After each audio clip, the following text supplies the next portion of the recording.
ओम श्री गुरुदत्तात्रय श्रीपाद श्री वल्लभाय नमः। ओम नमो भगवते वासुदेवाय। श्री समर्थांच्या कृपेनं श्री सद्गुरूंचं स्मरण करून श्री सद्गुरूचरणी नम्र निवेदन ठेवून फार सुंदर असं श्रवण आज सद्गुरू आपणाला देत आहेत। निमित्त आहे एका कमेंटचं। श्री समर्थांच्या कृपेनं असलेल्या आपल्या चॅनलवर एका व्हिडिओवर एक कमेंट आलेली, समर्थ कालपासून 3-4 वेळा माझ्या डोक्याला मार बसलाय। दुकानात काम करताना बॉक्स डोक्यात पडणे, काउंटरचा दरवाजाचा कॉर्नरवर डोकं आदळणे, त्यानंतर डोकं दुखणे, हिशेब करताना चुका होणे, अशा काही गोष्टी कालपासून घडत आहेत। कधी कधी खूप चिंता वाटते, मार्गदर्शन करावं। आता ह्या दादांचाच हा विषय आहे असं नाही, तर आपल्या पण आयुष्यामध्ये बऱ्याचदा अशा गोष्टी घडतात की ठेच लागते किंवा आपण पडून जातो, आपल्या मुलाला काहीतरी लागतं, काहीतरी घरात सांडतं, नुकसान होतं, अशा गोष्टी बऱ्याचदा घडतात। आणि कधीकधी ह्या इतक्या वेळा घडतात ना की मग आमचा जीव घाबरायला लागतो, चिंता वाढायला लागते की हे काही अपशकुन तर नाही ना, किंवा याच्या मागे पुढचं आमचं सगळं होणारं मोठं नुकसान तर नाही ना। अशा काहीशा गोष्टी आपणाला या ठिकाणी वाटत असतं, जीव घाबरत असतो, चिंता वाटत असते। नेमका याचा अर्थ काय आहे किंवा ह्याला काय समजावं असा प्रश्न आपणाला पडत असतो। तर समर्थांकडे आपण हे सगळं मागूया। काय असतं, वेगवेगळे ताप असतात आम्हाला, आमच्या सगळ्या प्रारब्धामध्ये लिहून ठेवलेले आध्यात्मिक ताप आहेत, नंतर आधी भौतिक ताप आहेत आणि त्यासोबत आधी दैविक ताप पण असतात।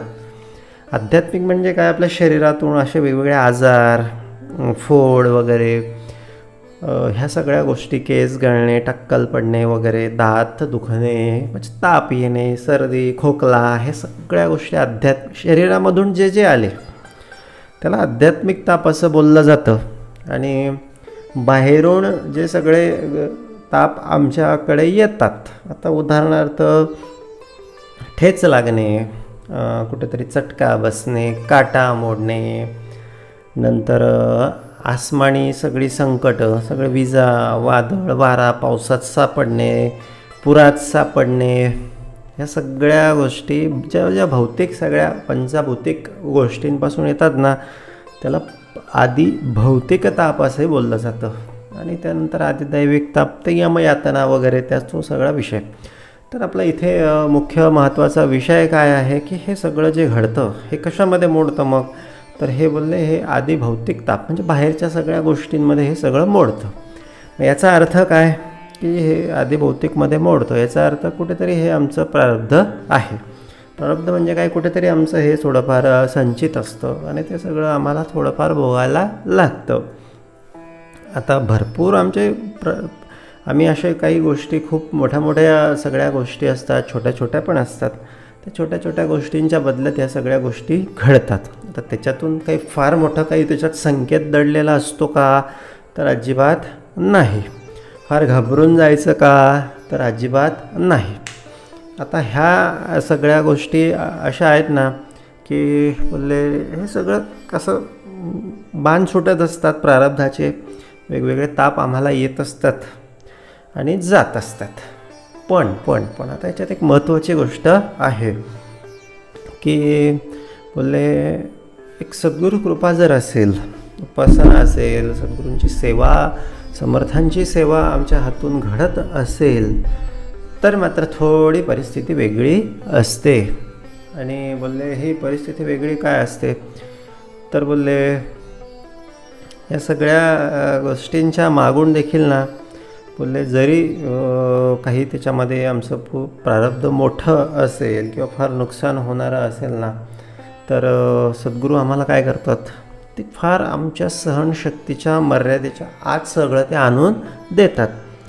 आता ह्याच्यामध्ये खूप सारे भाग आहेत, आधी भौतिक ताप पण आहे, कदाचित ते हे सगळं जे येणारं आहे ना बाबा, हे खूप मोठं होतं किंवा फार प्रचंड नुकसान सगळं होणार होतं, पण भेटलाय कोण? सद्गुरू. आपण कोणाच्या सगळ्या श्रवण करतो, कोणाची सगळी भक्ती करतो, कोणाची सगळी उपासना करतो? सद्गुरू साक्षात परब्रह्म. तस्मै श्री सद्गुरुवे नमः. आणि सद्गुरू म्हणजे काय आहे? ब्रह्म याने लिहिली असतील दुष्टाक्षरे, तेची शुभ होती.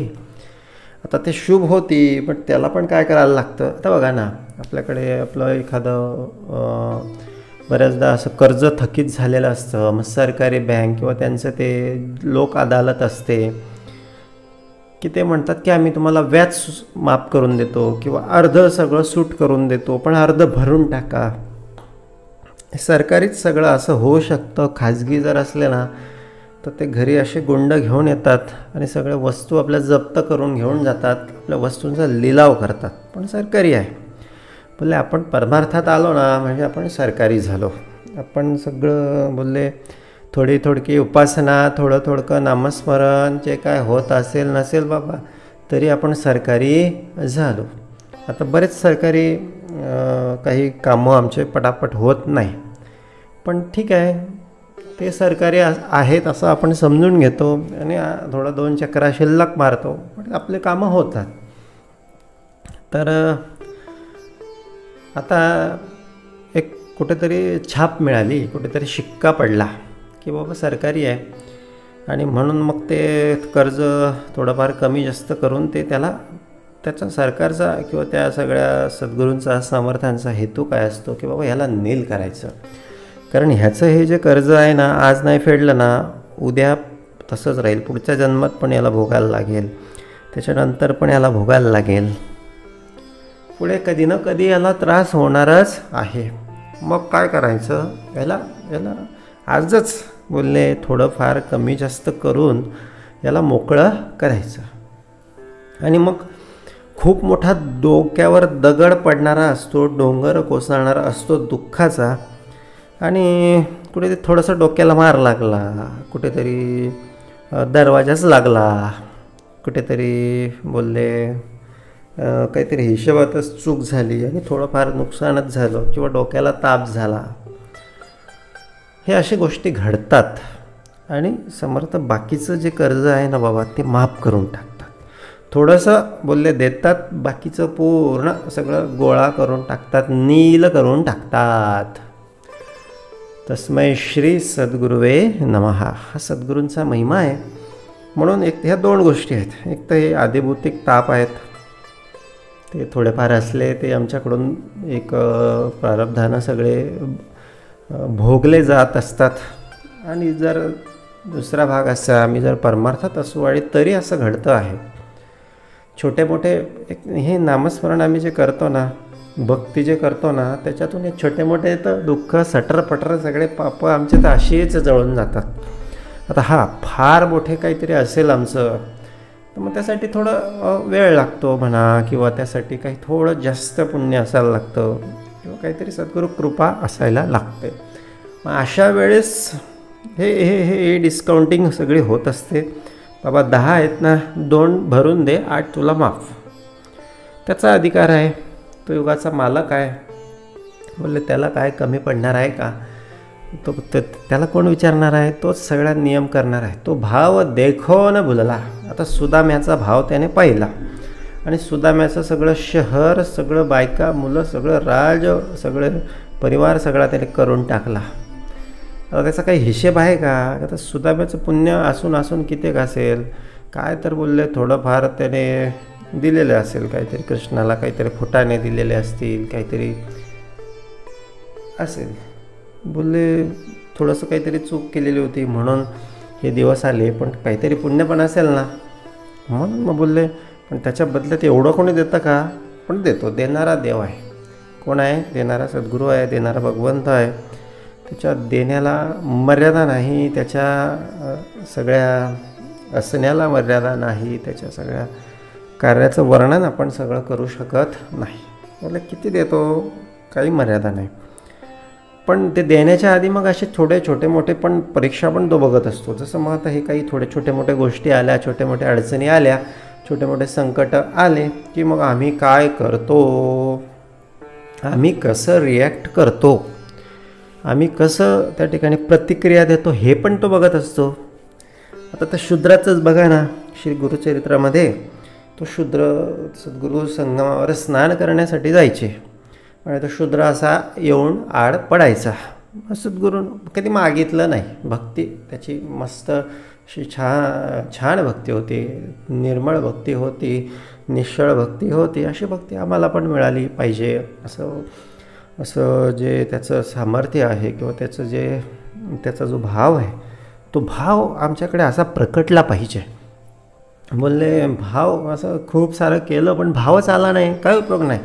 पण थोडंसं केलं पण तेवढा भाव, सुंदर भाव असा प्रकटला की सद्गुरू साक्षात परब्रह्मा, मी देवाचा देव माझा. बोलले झाले जन्माचे सार्थक. बोलले सार्थकच झाल्याशिवाय राहणार नाही. मग तो असा आड येऊन पडायचा सद्गुरून. एके दिवशी तर बघितलं, हा रोज येतो, रोज असं आहे सद्गुरू असं बघत असतात. वाट बघायची असते, येते आपली पण वेळ येते. आज ना उद्या परमेश्वर आहे, सद्गुरू आहे, आज ना उद्या तो आपलं पण लक्ष ठेवून आहे. काही काळजी करायची गरज नाही. किती काही दुःख संकट चिंता असू द्या, काही काळजी करायचं नाही. तो लक्ष ठेवून आहे आणि तो बरोबर सगळं वेळेवर सगळं देणारा आहे. आणि मग झालं असं की त्याला विचारलं का रे काय पाहिजे. मग तो बोलला म्हणे काही नाही समर्थ, आता हे शेत आहे, शेताची राखण करतोय, शेताची निगा राखतोय, मेहनत करतोय, शेत पिकावं सद्गुरू कृपेने सहज. तेही देण्याचा फार विचार करून मागितलेलं नाही. बघा, एक दिनाचा दयाळू, मनाचा मवाळू तो असं सहज देतो ना. भाव आमचा साधा भोळा असू द्यावा, भाव शुद्ध असू द्यावा. मग बोलले असंच आहे, सहज त्या सगळं मिळणार आहे. ठीक आहे म्हणाले, मी आता संगमावर स्नान करायला जातोय, तिकडून येतो, तोवर तू हे सगळं तुझं जे पीक आहे ना, सगळं कणसं लागलेली आहेत, कोळी कणसं लागलेली होती, ती कापून टाक म्हणाले. आता तो पण पट्टीचा होता, सगळं लगेच निघाले तर असतो म्हणून. आता त्याने क्षणभर विचार केला. बोलले हे सगळे कणस अजून 15 दिवस, महिनाभर जर थांबलं तर पीक हाताशी येईल, आणि आत्ताच जर कापलं तर याचा काहीच उपयोग नाही. सगळं मातीमोल, एवढी सगळी मेहनत, एवढा सगळा खर्च, माझा उदरनिर्वाह कसा चालेल, माझी बायका पोरं कशी पोट भरतील. बघा ना, कापून टाकायला लावतात सद्गुरू, डायरेक्ट मुळासकट शून्य. बघा, शून्य अवस्था झाली तरी कसं दिलं बघा पुढे. आपल्यावर तर एवढं शून्याची अवस्था कधीच होत नाही. आपल्यासारख्याला, आपल्याला समर्थांना माहिती आहे आपण सगळे कच्चे आहोत. पण आपला गुरु कसा आहे, आपला सद्गुरू कसा आहे, आपला समर्थ कसा आहे, अत्यंत पक्का आहे. आपलं आपण किती का कच्चे असू द्या ना, तो बरोबर आपल्याला पास केल्याशिवाय राहत नाही. मग त्याने कापून टाकलं, सगळ्यांचा विरोध पत्करला. मग पुढे अवकाळी पाऊस झाला, ज्यांचं शेतात उभं होतं त्यांचं आडवं झालं. याने आधीच आडवं करून ठेवलेलं, कापून ठेवलेलं. मग त्याला ते धांड्याला फडगरे आले. आता फडगरे सद्गुरू कृपा होती, ते काय असे जोरात वाढलं. 10, 11 सगळे फडगर, कितीतरी पटींनी सगळं धान्य सगळ्यांना उरून सुरून उरलं. सहज, बोलले सहज होती फक्त भक्ती, काहीच नव्हतं. आता त्याला पण बघा, त्या मधल्या टप्प्यात त्याच्या बायका पोरं सगळ्यांचा विरोध. आता ते काय धान्य काय असं अचानक आलं असेल का, नाही. त्याला पण आणखी 2 महिने 3 महिने थांबावं लागले असेल. मग ह्या काळात त्याला पण ताप सहन करावे लागले असतील, किंवा आधी त्याने खूप रोज येऊन आड पडणे, मेहनत, त्याने कष्ट घेतलेच ना. असं आहे, थोडे कष्ट, थोडे दुःख येतच राहतात. पण जो परमार्थामध्ये आहे, जो भक्ती मार्गात आहे, समजून घ्यायचं परमेश्वराने त्याच्यावर शिक्का मारलेला आहे. आणि तो शिक्का बोलले पुसल्या जात नाही. तो शिक्का काम करतो. आज ना उद्या सगळे भाग आपले सुटतात. म्हणून छोट्या मोठ्या गोष्टींवर आपण चिंता करू नये, छोट्या मोठ्या गोष्टींचं टेन्शन घेऊ नये. म्हणजे दिनाचा दयाळू, मनाचा मवाळू सद्गुरू आपणाला भेटलेला आहे. बोलले आपण तो असं ह्या छोट्या मोठ्या गोष्टीतून आपलं सगळं प्रारब्ध सगळं हटवत असतो, आपली परीक्षा बघत असतो. आणि आपल्यासाठी निश्चित त्याने असे फडगरं सगळे तो आपल्या सगळ्या संसार रूपी सगळ्या धांड्याला सगळ्या त्या झाडाला सगळे फोडत असतो, खूप फळं तो लावत असतो. तसंच सायनदेवाची पण तर परीक्षा त्याने बघितली. सगळे ते विस्तव आणण्यासाठी गेला, पाऊस वादळ वारा सगळं आलं, पण बोलले मग त्याला ते परिस्थिती वास्तव कळालं की सद्गुरू अधिकार काय आहे. हे असंच आहे, या सगळ्या गोष्टीतून ना आपल्याला जीवनाची गोडी कळते. या सगळ्या गोष्टीतून आपल्यावर सद्गुरू कृपा करतात. या सगळ्या गोष्टीतून आपलं सद्गुरू आपलं सगळं प्रारब्ध सगळं पुसून टाकत असतात. म्हणून अत्यंत आनंदानं जीवन जगायचं, अत्यंत आनंदानं उपासना करायची, अत्यंत आनंदानं श्रवण करायचं, अत्यंत आनंदानं सगळं जे काय कर्तव्यकर्म समर्थांनी सद्गुरूंनी तुम्हाला लावून दिलेलं आहे ते अत्यंत आनंदानं करत राहायचं. काही कमी पडणार नाही. सद्गुरू दिनाचा दयाळू, मनाचा मवाळू. काही छोट्या मोठ्या गोष्टी झाल्या डोक्याला ताण घ्यायचा नाही. आपला बाप आपला सद्गुरू आपल्या डोक्यावर शिक्का बसलेला आहे. कली काळाचे भय नाही. जय जय रघुवीर समर्थ.